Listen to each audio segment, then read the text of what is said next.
we are now having another big highlight of this afternoon. One of the founding members of our conference, General Milotat and Madam Krueger, are going to talk about unchanging principles of military action in peace, crisis, and war.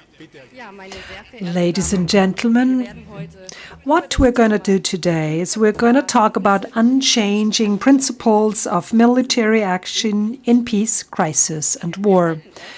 We consider it a great approach by Brigadier Dr. Peischel that, as he announced in the editorial of OMZ in May 2018, that he wants to investigate at this strategy conference whether the terms narrative, cyber hybridity, and resilience are terms just describing new threats that require countermeasures, but describe a large number of security police developments and challenges by a mantra-like incantation.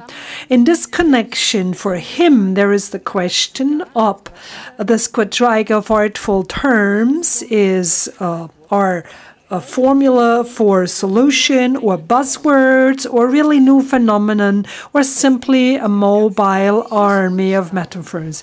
For our host, it's certainly not a question to play down new challenges and dangers that have arisen by hybrid warfare and cyber. In the spirit of the Prussian military reformer, Lieutenant General Gerhard von Scharnhorst, it is the tradition of the army to be heading progress. And so the Bundeswehr, as the only army of NATO, has in 2017 set up a cyber and information space, CIR, that is part of a newly created cyber defense center under the aegis of the Federal Ministry of the Interior and the Federal Office for Security and Information Technology in cooperation with the Federal Office for Protection of the Constitutions and the Federal Intelligence Service. The first inspector, Lieutenant General Ludwig Leinhaus, has been reported in the Europäische Sicherheit und Technik Journal in May 2018 on the tasks of the procedures under the title, "Is there going to be a classical war?" Still a classical war, new challenges and threats that have been described as hybrid warfare, transnational terrorism, and pandemics are summed up in the Weissbuch 2016 on the security policy and the future of the Bundeswehr, and also in various essays in technical journals. How they should be implemented and what influence they have on the principles of military action is not quite clear yet. According to our understanding, in this third strategy conference, it shall become clear whether these terms have just become buzzwords with which politicians, opinion leaders, defense experts, and also soldiers like to show off in order to appear to have a security policy, education, and to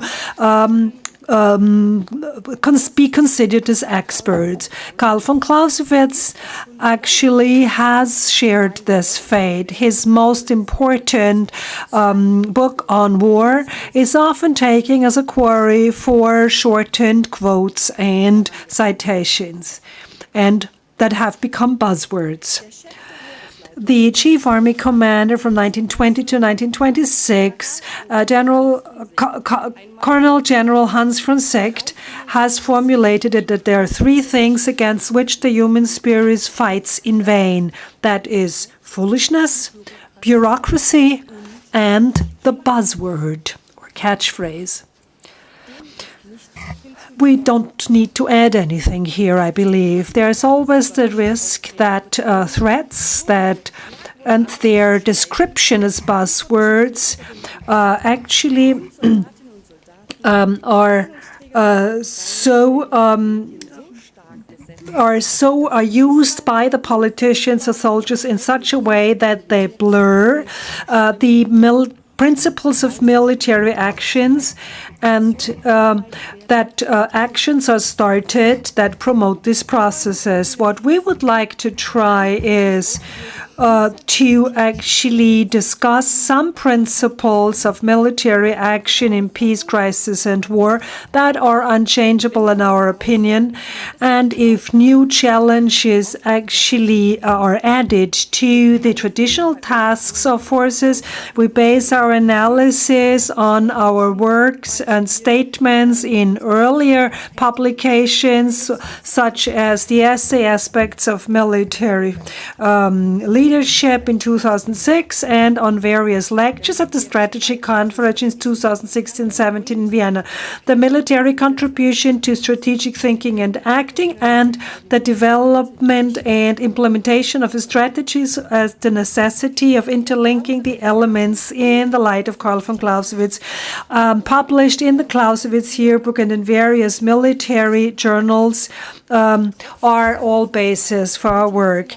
Despite the rapidly progressing multinationality, all armed forces are characterized by varying military cultures that have many differences. A superficial comparison of command structures and staff systems of NATO armed forces gives us the impression that there are the same ideas everywhere.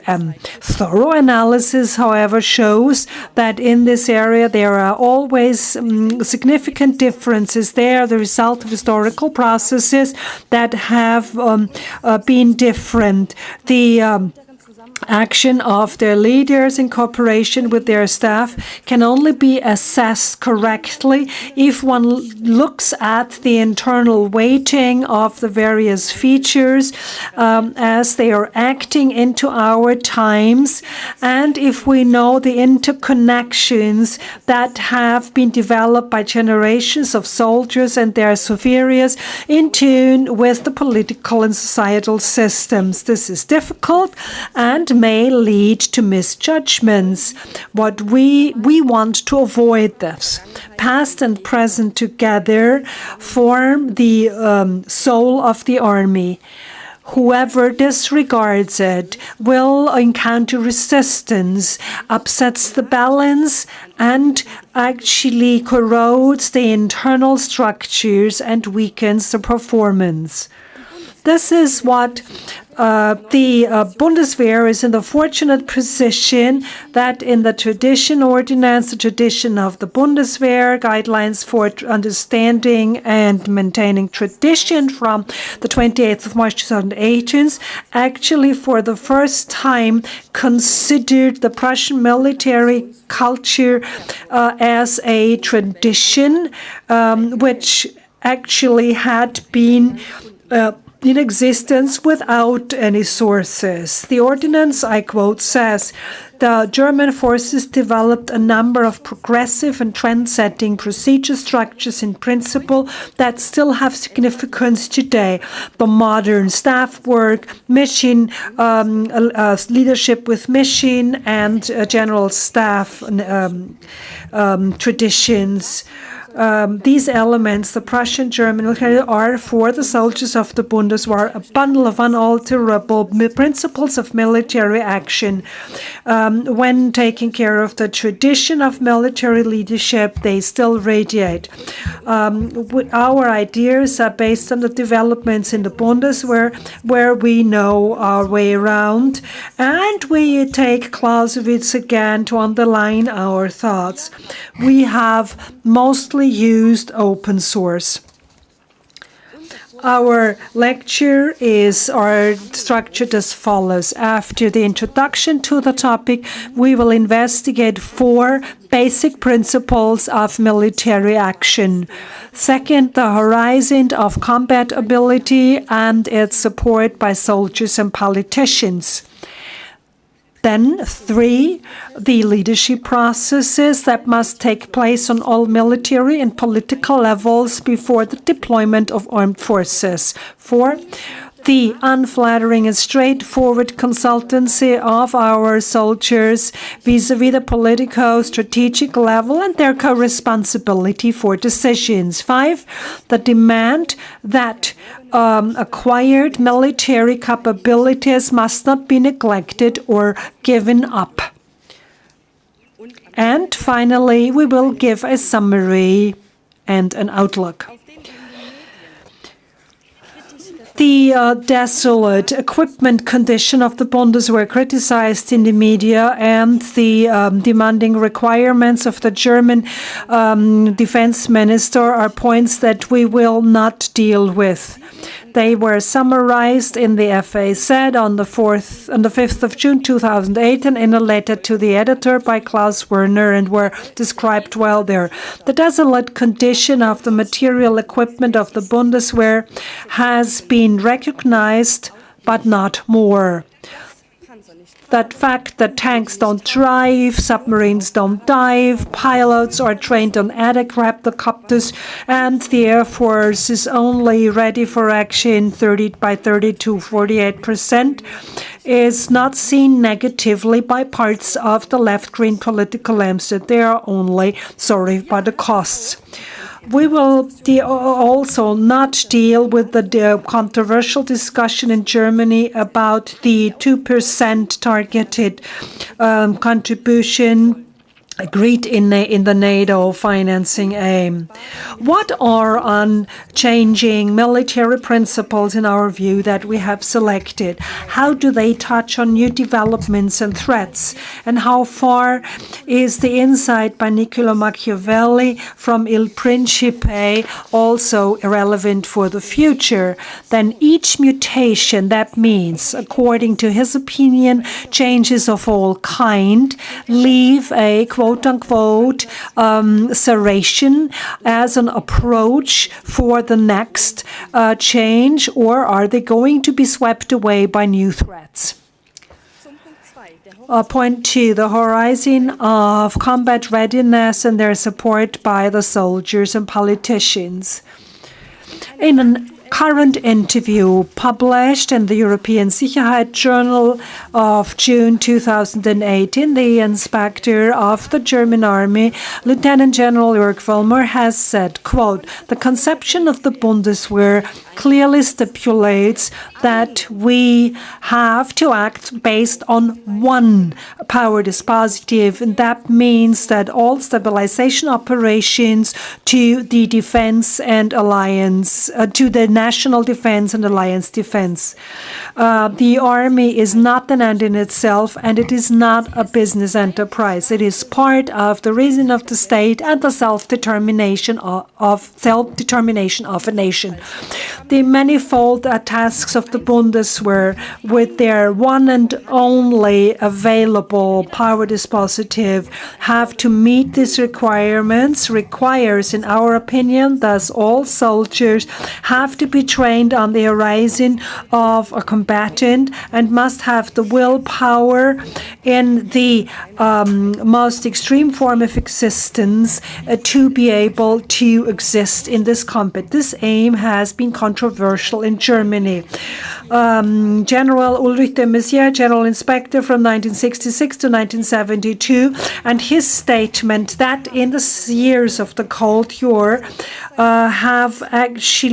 could have been summarized as the raison d'etre of the soldierhood under the slogan fight, know how to fight so that you don't have to fight, were actually reformulated by his son Thomas de Maizière, Federal Minister of Defense, in 2011 as follows: soldiers must be able to fight in order not to die or to protect the life of others.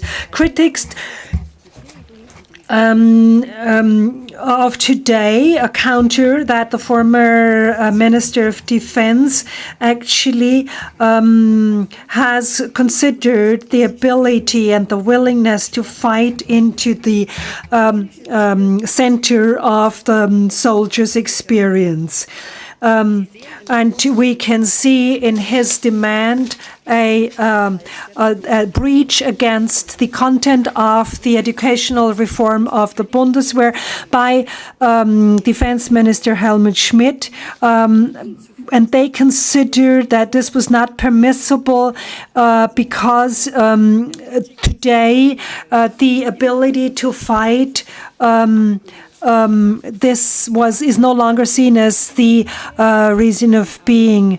But we can see in all the armies and also in NATO, of course, that it is aim of the soldiers' education and that it is actually, this is the clear ideas on the demands on the specialty of the soldier to be willing and fit to combat.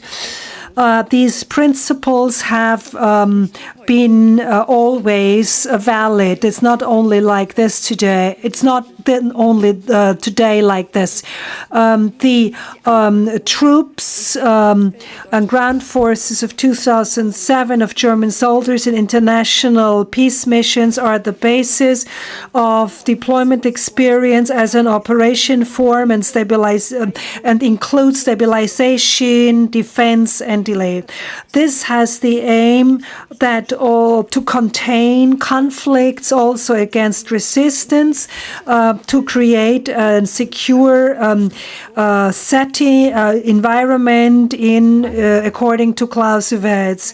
And Afghanistan has shown any deployment and engagement in non-state international conflicts with the traits of war may develop. And this is the horizon compatibility, and therefore it is important that this is trained in order to be able to combat in combined arms. It is most difficult and only hard to achieve. And it must be achieved especially by strike forces more than members of logistics groups, for example. Only with this horizon, as the inspector of the army said, all tasks of the army can be done by one power dispositive. This is now a counter to differentiations of all troop categories. And all the wrong ways in the past were based on this. A new challenge is that the new cyber commander shows this very well, that the Bundeswehr is actually working innovatively.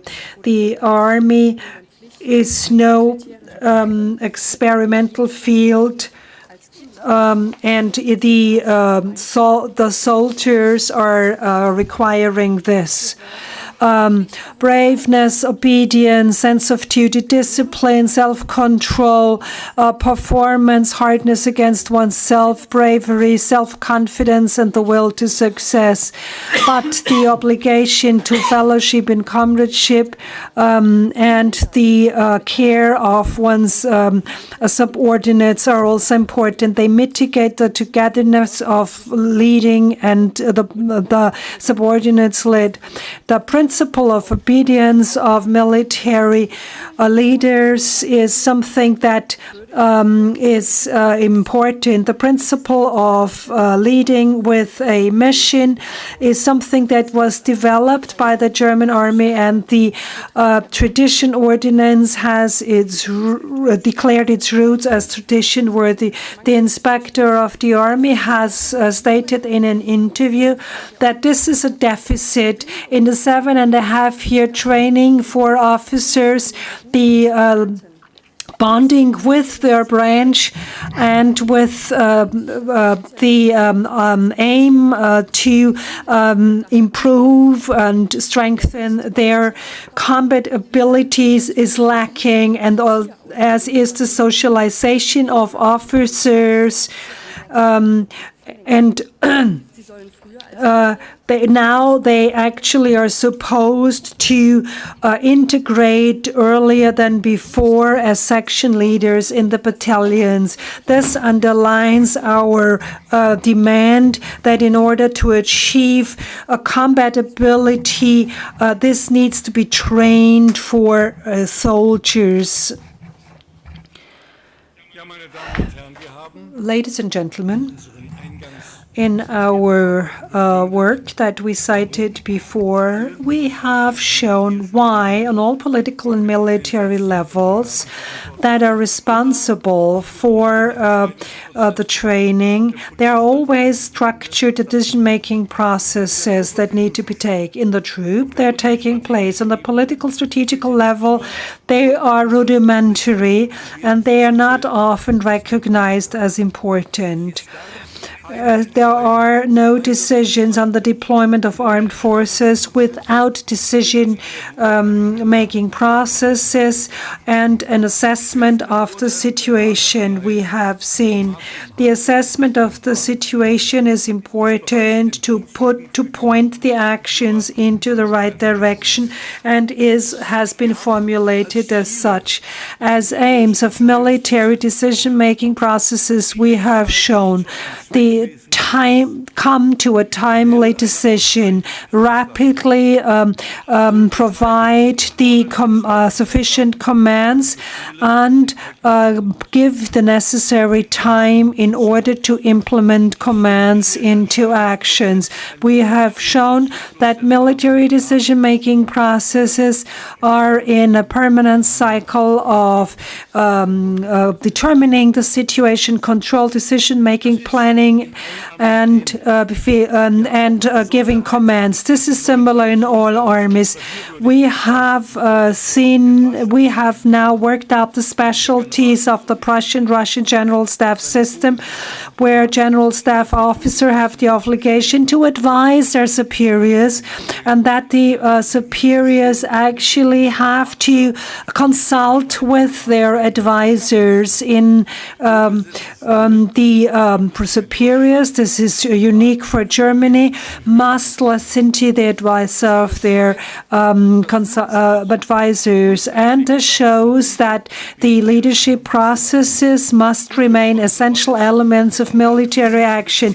And it is clear that modern leadership methods will accelerate these processes. Quote, in the field of command and control, the first issue is interoperability between the different national and NATO developments. However, for all the benefits that modern means of leadership bring us, we must prevent them from becoming dependent on us, or us becoming dependent on them. We must neither allow the IT systems to impose a centralized and thus vulnerable management organization on us, nor allow our management process to become schematic and inflexible. So these statements, ladies and gentlemen, could have been presented in today's assessment. They're seamlessly supplemented by findings of the Chief of Staff of the Army and the Chief of Staff of the Cyberspace and Information Space. In his interview, the Chief of Staff of the Army presented the digitalization of the Army as the most important procurement project. General Leinhus, in his interview in issue 5/2018 of Security and Technology, he stated, "Our core task is, first of all, the operation and protection of the IT system of the Bundeswehr in all of its facets, whether stationary in Germany, deployable or mobile in the operational areas." However, ladies and gentlemen, this quote, and that is hard to believe, is from the speech of the Commander-in-Chief of the Central European Command, General Ferdinand von Senger and Ettelin, Deterrence and Defense in the Middle of Europe, from the 30th of August 1982, and not from an assessment of the current cyber age. It confirms Machiavelli's view that each mutation leaves one toothing as an approach to the next. This is still unmet today, and this should give food for thought to those who consider all too quickly surprising threats and challenges to be completely new. The responsible soldier advises the political and strategic level before deciding on the deployment of armed forces and thus bear joint responsibility. Our next firm principle of military action is when considering the use of armed forces, Karl von Clausewitz suspected problems with those responsible due to a lack of knowledge and ignorance. I hope, as he put it, as the aim of his work on war, to iron out some wrinkle in the minds of strategists and statesmen, and at least to show everywhere what it is about and what should actually be considered in war, or today in the use of armed forces. So he knew that such wrinkles exist in the minds of politicians and strategists. Politicians, of course, don't like to hear that. Still, for Clausewitz, the main lines of war were always determined by politics, by a political, non-military authority.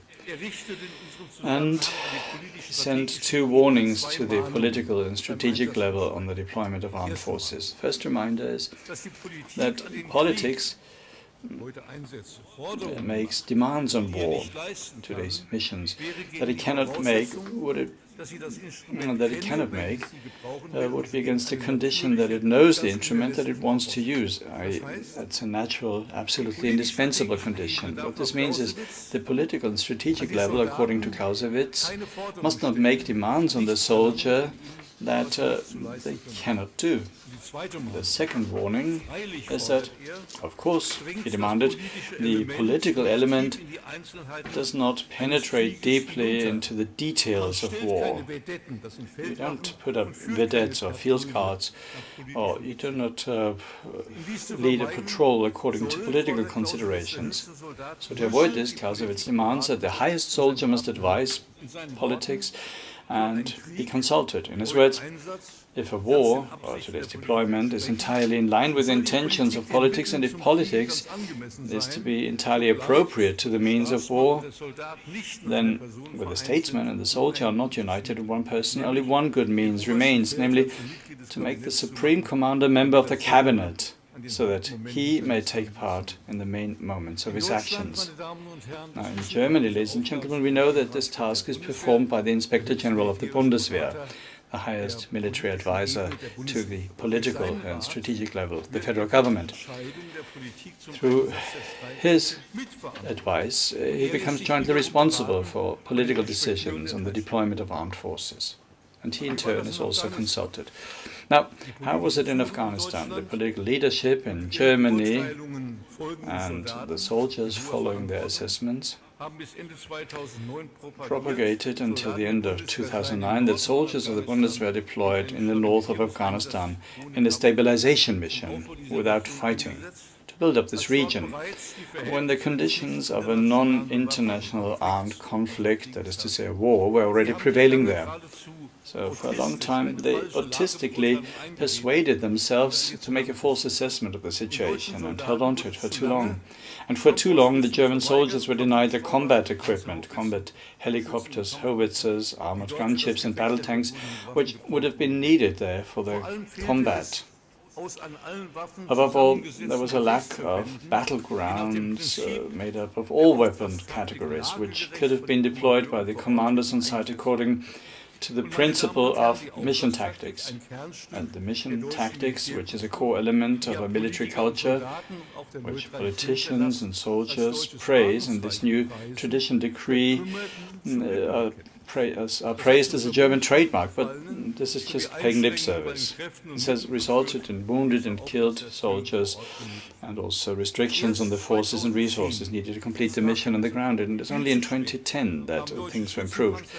Way too late, German guns, combats and rescue helicopters were sent. For too long, German politicians and leading soldiers also maintained the view that the autistically talked about stabilization operation of Afghanistan only needed light military equipment.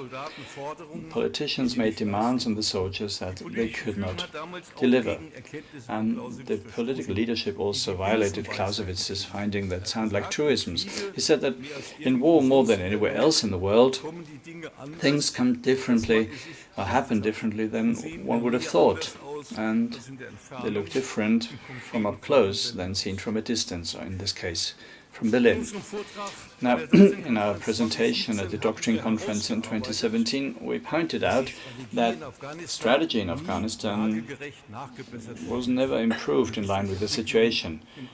That this became necessary due to developments in the operational area. Now, ladies and gentlemen, it is not possible today to understand how intensively the highest soldiers back then were involved in the decision-making processes, whether and where people acted against their advice or where they agreed with the political leadership. This will probably always remain a secret to outsiders. We know nothing about any contradictions or protests of the military advisors against decisions taken by the political or strategic level if this level decided against their advice. And nor is any military advisor asked to be removed from his office if his advice had not been followed. The Chief of Staff of the Army argued quite differently in an interview on European security and technology in June 2018, so this very month. Asked the question how the Army, in light of its extensive order situation, reacted. He replied that this new order for training in central Iraq, the training mission in Mali, the double increase of the number of troops for Afghanistan, the appointment of a combat troop battalion in Lithuania, and the deployment in 2015 as a NATO spearhead, and in 2019 the deployment of a brigade ready to deploy in the standby phase, all 7 days a week, were all new additional orders. None had been deleted or reduced, and all of these missions were to be accomplished by strengthening the army for a better ability to defend the country and the alliance through the addition of additional and new combat equipment and training. Practice.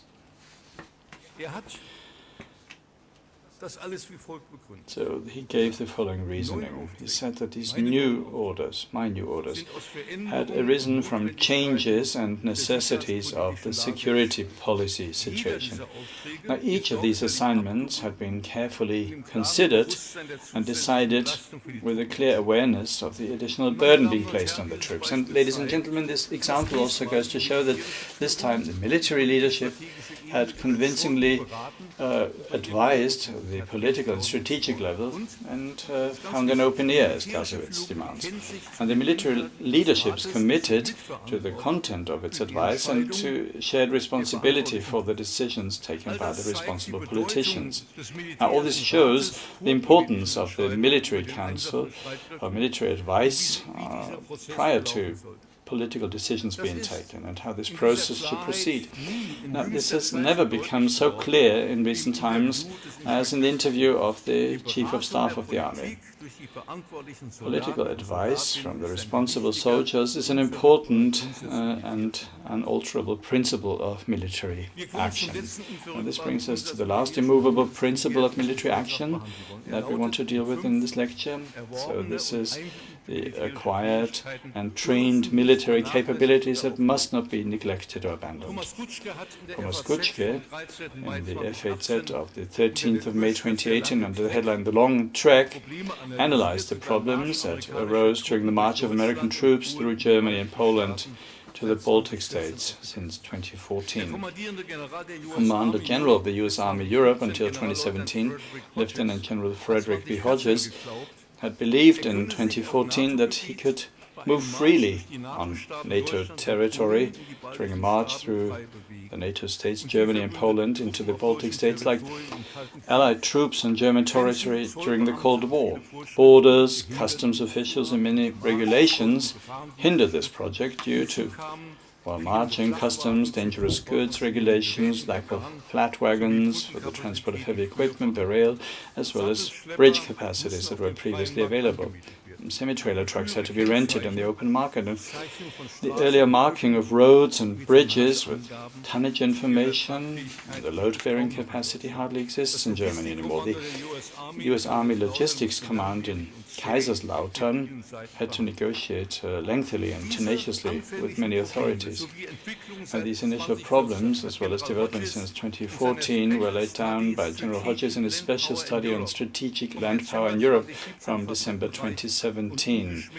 And he analyzed this in a lot of details and in an unvarnished manner. He said that the operating environment of Europe has drastically changed in recent years because of the legal occupation of Ukraine by Russia, calling a shift of focus from assurance to deterrence and defense through an increased Allied presence. Then he describes the US forces that have been transferred from the USA to NATO's eastern borders by sea and land, and notes, essential to any response are three speeds: the speed of recognition, speed of decision, and speed of assembly. So he points out that Userer tested ports in 10 countries from the Baltic states to the Black Sea as ports of discharge for forces brought in from the USA. And he has dealt with the activities of the US Army since 2014 in numerous smaller projects that led to the exercises with NATO allies Saber Strike and Saber Guardian in the summer of 2017. Markus Selleder in FAZ of the 11th of June outlined further problems that arose. The legal situation during the Cold War, the emergency laws and the framework guidelines for the overall defense of the German territory had last been revised in January of 1989 and had become obsolete in many areas. He revealed that the structures created during the Cold War to accommodate overseas reinforcements had been abandoned, and that legal questions such as when and how, in the case of an attack by Russian forces in the Baltic states, the alliance case would emerge for Germany, and how the emergency laws could be activated, and many other deficits were pointed out. And he points to the fact that in the German Ministry of Interior and Defense, it is currently clarified which case would arise if a terrorist attack or a cyber attack were to lead to devastating physical destruction. Germany, ladies and gentlemen, is no longer a frontline state, but for NATO, with its transport routes and bases, it is still the most important logistical hub. NATO is planning to set up an additional headquarters in Ulm to coordinate troops and material transports for military exercises and for the case of defense as of 2019. Now, it should be noted here that Lieutenant General Hodges has awakened us with his activities since 2014, even against some initial German resistance and opposition. The professional requirements for the deployment of its own forces, which in the years of Cold War was the absolute focus, let's say the black-red, as we say, of military planners, have obviously been largely forgotten since NATO abandoned its flexible response strategy of 1967. Now let us take a short look back to illustrate this statement. Under the high command of Central Europe, led by a German general, in case of an attack of the Warsaw Pact, within 48 hours, almost 1.4 million soldiers would have marched on a width of 800 kilometers between Hamburg and the Alps against the initially deployable 10 armies of the Warsaw Pact. These 8 corps and 2 tactical air fleets with about 2,700 fighter planes would have defended the borders. American and French reserves would have strengthened these forces within a short period of time and given the Commander-in-Chief some reserves, and General von Senger explained this in his lecture of 1982. The orderly deployment of these forces places high demands both on the planning and the coordination of these individual deployment movements. So coordination here, in the classical sense, means directing the inflow of reinforcements to coordinate them and, if necessary, change them. That's a gigantic task. Today we're talking about brigades, but back then we talked about millions of soldiers. So this deployment would have been difficult and prone to friction in the confined space of the old Federal Republic. The general defense plans for these forces, classified as NATO top secret, were constantly revised, adapted and refined at all levels of military command. And the march This deployment was planned and practiced in cooperation with all necessary civilian and military authorities, as well as the defense was to be as close to the border as possible along the inner German border. So let me repeat, this was the so-called black bread of the military, so the nuts and bolts, so to speak, of the military planners of NATO headquarters. So these troop exercises were designed to meet the requirements of deployment at all levels of military command. The professional knowledge and skills of the time were perfected by constant practice. Much of that has obviously been lost and maybe even been carelessly neglected. It cannot be improvised. It must be regained through practice and experience in our days. This was reported by General Hodges, and the US Army in Germany has actually woken us up in order to help us regain this professionalism that had gone awry. Now, I cannot and don't want to give an answer as to how this process could have been prevented, but who's responsible for this is the political and strategic level, which obviously believed too lightly and propagated that after the end of the Cold War, national and defense by the alliance had taken a back seat, and much time was available for its reactivation because we're only surrounded by peaceful countries after all. Responsible soldiers in many countries of the NATO alliance apparently followed this assessment without much resistance and poured it into structures of their armies, which are now to be changed in the Bundeswehr in a decade-long, very costly process. Now I'd like to summarize. The principles of military action that we selected and addressed remain indispensable to us. Whatever new threats and challenges may arise for the state and for the armed forces, they apply in principle to all NATO forces, even if their military cultures are different. The narrative, cyber, hybridity and resilience will strongly affect them, but will not cause them to falter or stagger. Military leadership should steadfastly adhere to them and modify them as needed in concert with our allies, thereby trying to integrate new threats and challenges into the existing structure and master them based on the proven principles of military action. Now, in cooperation with non-military areas, the leading soldiers, both men and women, also have to identify new ways, urgently propose and seek to introduce the indispensable principles. They are of value there too. We have highlighted this in our work. Above all, the responsible soldiers, men and women, must really be able to distinguish new things like cyber.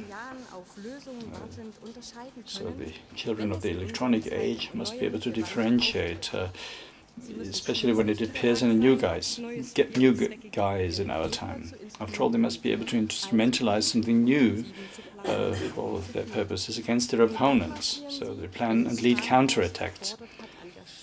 Only then, as Scharnhorst has demanded, will they be able to march to the forefront of the progress of their armed forces and be in a position to offer troops at the political, strategic level that can carry out virtually all the missions that they have been given from a standing start. Now, if they could not, they would have to take an oath of disclosure and would embarrass the political, strategic level, the public and the allies. The Chief of Staff of the Army formulated this demand in an interview as follows. Germany has the claim in its deployments to act as a leading or framework nation for our partners in all missions. So we must therefore fundamentally be able to offer all the skills and, of course, actually fulfill the assignments and tasks given to us with the strength and skills that we have. Of course, this also means that certain skills will have to be rebuilt. However, the necessary quality can often only be achieved through a multidimensional approach, a multinational approach. So this is only possible if the raison d'être of the German armed forces is oriented to the existence of combat as a horizon. Only then is the sword of the army sharp and convincing for politicians, the public and allies. But above all, the soldiers responsible must be courageous enough to impose their professional advice on the political superiors, even if this could harm their career. They are jointly responsible for their advice and should publicly admit this fact, as the inspector of the army did in his interview. General Hodges, who has awakened us in many areas to regain this lost professionalism for the revived national and alliance defense, ends the preface of his special study with the words, "Army strong, strong Europe." So his initiatives and successes point to the future, supported by confidence. Thank you.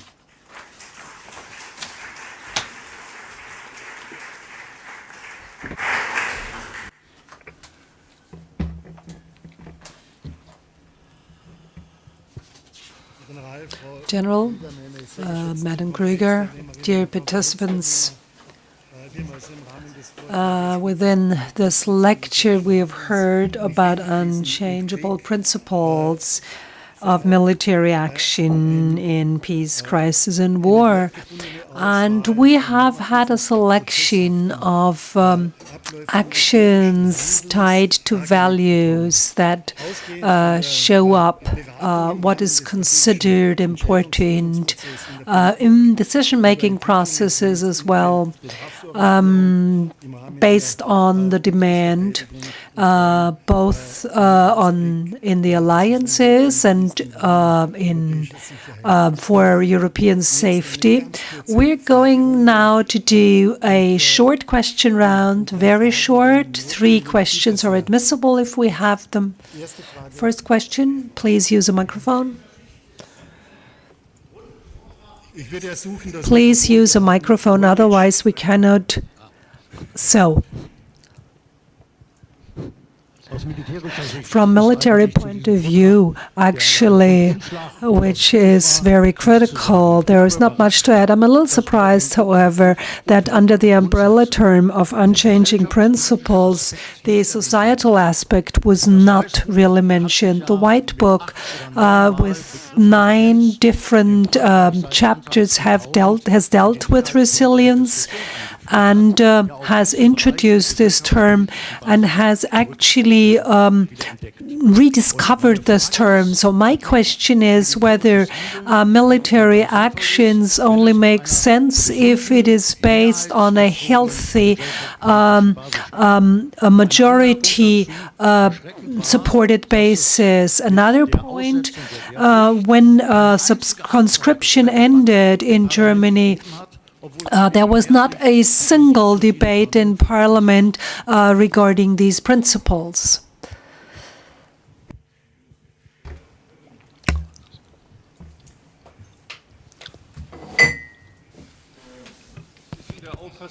We believe, Mr. Kleiser, that the command is still very important with the 3 elements: integration into the citizenship and uniform, and of course human-oriented leadership. But integration into the society is not the main task of the military, but it is the task of the politics. That's clear. And as we saw before, and we heard all about this, what should be done at the very beginning, that also in Austria it's a topic, but what we cannot do is we cannot take this component and take it away from the politicians. We can only show up by what we're doing, that this is something where we can make our contribution, and this is why we left it out in the discussion. Please use a microphone. If you want this in English, please use a microphone. So the answer is we don't really want to talk about this. Second question here. I would like to join here and support this great lecture, high quality, and the basis for many questions One of them is that the German armed forces are taken here as an example, and therefore my question, how can this be transferred to other armies? Is this army now taken as an example, or is it pace marker? How does it compare to others? Are other armies better? Is this something, could you maybe add here? Well, the Germans have this trend that we say this must be done, you must copy it. We also say you must when we speak English. And no, this is not what it's about. What it's about is that there should be clarity, and this is what the tradition ordinance showed. There are many things that are tradition worthy, but that the flow of multinationality that is, of course, does exist today, that we describe this. And some of these traditional elements may actually then disappear. But what we cannot do is that we can have a development without having clarity first. And this is what we were trying to do. We were trying to provide clarity. Third and last question, all the way in the back. Please wait for the microphone.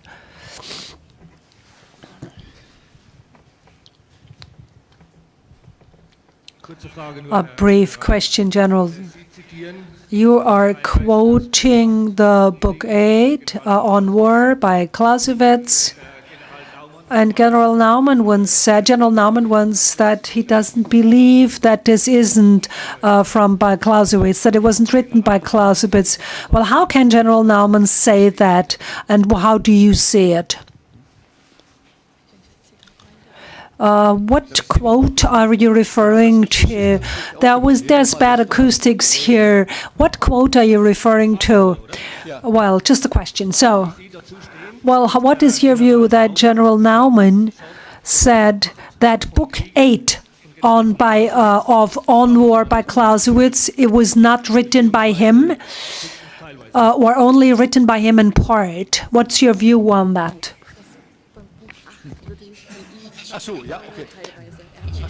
So, well, Karl von Clausewitz said that when he went to Breslau as commander of that only the first book was done, was really completed. But Professor Hallweg and many others, we have done an analysis in the Clausewitz yearbook that the Book 8 was also largely completed at the time of his death. And the Book 8 shows very clearly, and this is what we took as a source for our quotes, how military and politics should act together. This is my answer. And General Naumann, yes, he sees this in the same way. He was president of the Clausewitz Society for many years. So in the Clausewitz yearbooks, both of us actually made statements on this. Thank you very much. I would like to give a short summary of the three questions that were asked. First of all, what was being discussed was that the societal component is being neglected. It's true that in politics there too is a change in Germany, and much more than before, there are funds that should be granted to the Bundeswehr without any strings attached. Mr. Lamthal then said one of the highest officers said that actually this was taken over by the Americans, and there are officers now. He's the chief of staff who can decide then and has a lot of insight so that he can actually make a meaningful statement. And we believe we are not pioneers. We are, as a nation, a country, we like to learn from each other. We like talking to each other. And this is very important. And also how I got an internship to do in Vienna This is very important that there is this exchange and that the political level shows awareness. And I think this shows how well ideas and thoughts are spreading. And final point, Clausewitz did write the 7 books, and the last one, yes, there were a lot of notes for the book 8, and it's important to know that these books are what they are. They are considered, they should be considered as thoughts, as input for ideas, and this is what it is. I would also like to add something. It became not quite clear that the Americans for the U.S. Army in Europe, in Wiesbaden, actually asked for a German general, Laubenthal, as their chief of staff. And this actually says a lot, in my opinion, that he, of course, introduced German staff work, which is tradition-worthy, as we have heard. And, of course, he tried to integrate this, and this has worked very well so far. Thank you very much, Madam Krueger and General Milotat. Today in the evening, after the icebreaker, there will be the opportunity to exchange ideas. We will have informal talks then, and maybe this will be an opportunity to share some thoughts. I would like to thank you on behalf of the organizers at this point, and would like to hand over the strategy wine to you.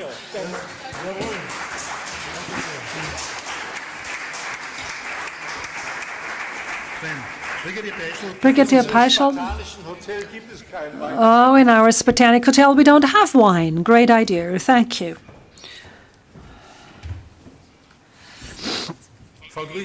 Madam Krueger, General, I would like to thank you for this lecture. It's very important to me because the core message is that the military has to be at the interface of political decision-making processes so that it can play its role in the consultancy, is the basic idea of my project. If the military is present at this interface, it must actually be able to be operational at this point. This requires certain knowledge, certain know-how, and this is the basis, and this is the mission that I have, and it came across very well in your lecture for me. Thank you very much. The question on the books also shows that it is this point, how much consultancy of the military is admissible, is an important point in the discussion. As you quoted, already in the second edition, there was some forgery because there was some incongruence, and with Stadler, this was actually done away with. Clausewitz did not mean that. But it was actually then introduced into some discussions in a falsified way. As we have little time and we do not want to limit the time of the next speaker, we are going to continue with Professor Roland Matlewy. Professor, I heard her at a keynote speech at the International Society for Military Science in Oslo. And I was impressed with how clear the lecture was, and how strategic principles were presented by her. She knows her Clausewitz well, and that's why I asked her to come to Vienna, and I was very, very happy when she told us that she was going to come to Vienna. I know she's a great speaker, and so I may say, actually, I can now get started with you on her lecture without a 5-minute break, so that you have the full time. Professor Roland Matlewy.